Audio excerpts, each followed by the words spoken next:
மாணவர் முத்துகிருஷ்ணன் உடலுக்கு அவரது உறவினர்கள், பொதுமக்கள் மற்றும் பல்வேறு அரசியல் கட்சியினர் அஞ்சலி செலுத்தி வருகின்றனர். மத்திய இணையமைச்சர் பொன் ராதாகிருஷ்ணன் அஞ்சலி செலுத்திவிட்டு வந்தபோது அவர் மீது செருப்பு வீசப்பட்டதால் பரபரப்பான நிலை உருவானது.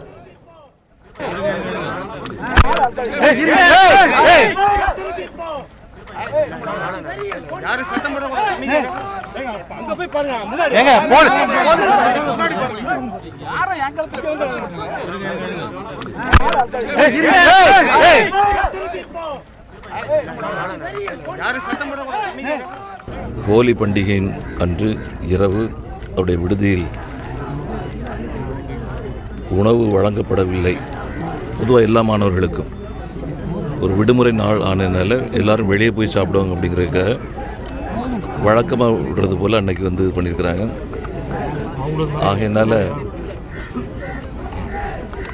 தம்பி முத்துகிருஷ்ணன் அவர்கள் அவருடைய நண்பராக கருதப்படக்கூடிய வெளிநாட்டைச் சேர்ந்த ஒருவருடைய அறைக்கு சென்றதாகவும் அங்கு அவர் மதிய உணவுக்கு பின்பாக